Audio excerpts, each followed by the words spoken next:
What's happening, YouTube? It's Simon 466 Cards, and today we're going to talk about listing your cards on marketplaces and why I don't think you should include a minimum offer price when you have the best offer option, right? So I'm going to use a real world example of a card I have and talk it through based off of that example. So this is a 2007 Topps Chrome X-Fractor Kobe Bryant.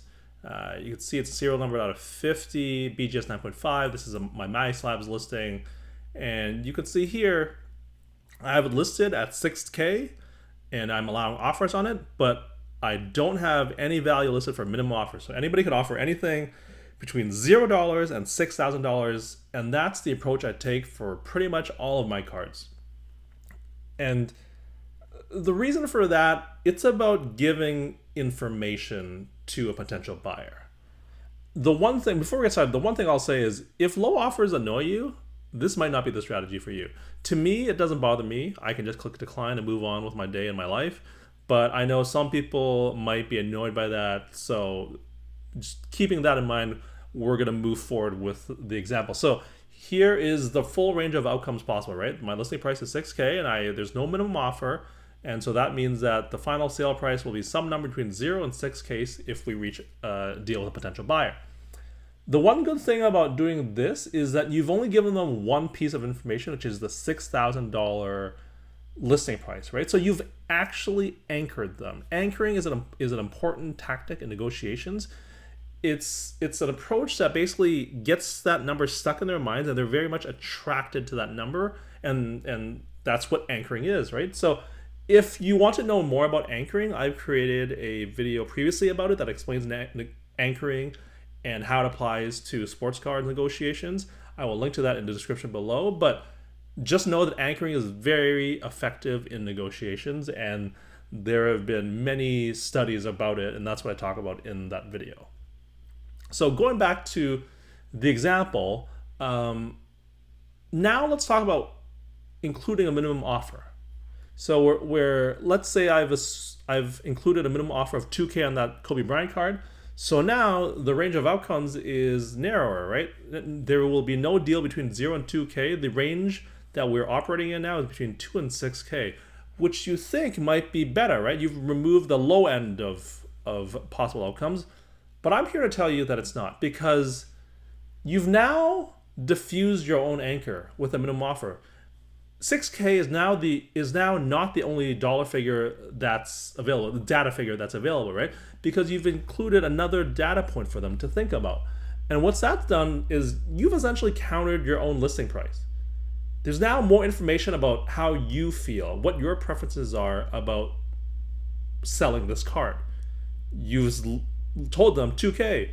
So now it's not just the number 6K in their head. Now they're thinking 2K as well. And that's basically like countering yourself as to what you're willing to accept, right? So now let's walk through both of these scenarios, one without a minimum offer price and then one with, and talk through how that works. So the first one here, again, 0 to 6K, no minimum offer. You've anchored them to 6K. And one thing that's very common in negotiations is taking the middle point or the halfway point. This, you'll see it a lot, right? If someone's at let's say for a card 6K and someone's at like 5,500, they'll be like, oh, let's cut in the middle and call it 5,750. What do you think? And then you kind of work off of that, right? So that midway point is very often used. So someone might say the listing price is 6K, so I'm going to offer half. So let's go 3K, and that's your initial offer, and then off to the races you go, right? Whereas for this, where you've diffused your own anchor of 6K with additional information by letting them know 2K, like I'm not going to consider anything below 2K, that means, well, they are willing to consider something near 2, a little bit above 2K, right? Until they'll think, oh, well, I'm going to offer slightly above that because that seems to be what they're signaling to me with this minimum offer.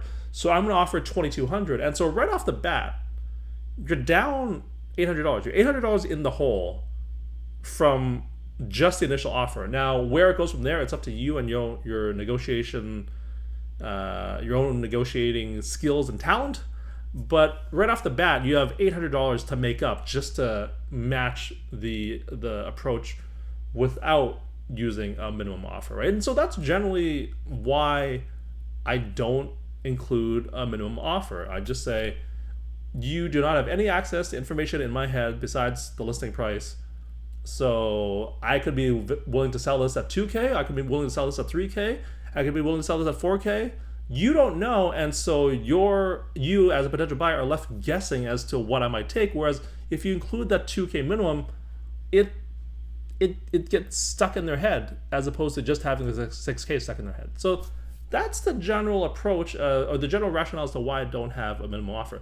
But there are a couple of caveats that I do want to mention. One I talked about just now, earlier. You will get lowball offers. So if that annoys you, you might not want to use this approach. I don't know why this would annoy you.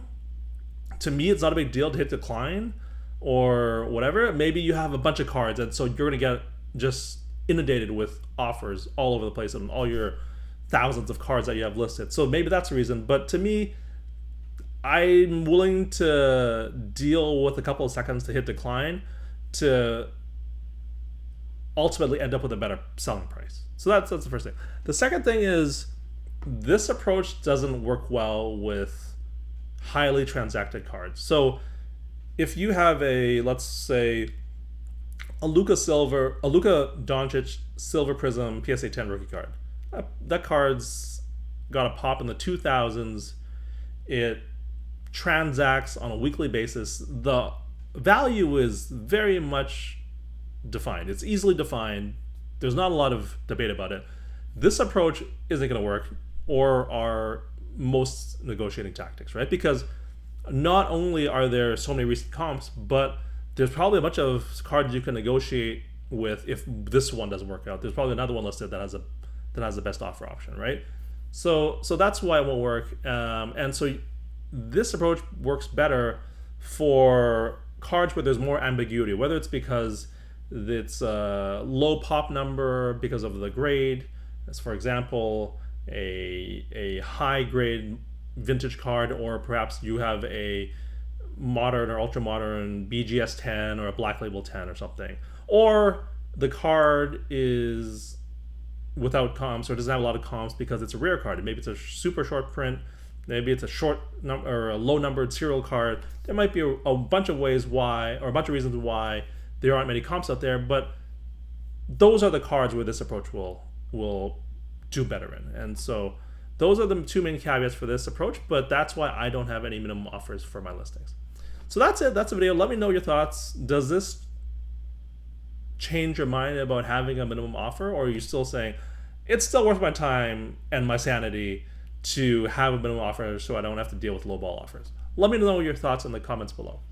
As we do on the channel, we're going to preview the next one. Next time, we're going to talk about a situation where you lost an auction by $1 and you're annoyed and you're frustrated. You're like, oh, I just lost it by $1. Well, I've got good news. You are never going to win anyways, even though it looks like you lost by $1. So that's the video for today. Thank you as always for listening and watching. I'll talk to you all soon. Cheers.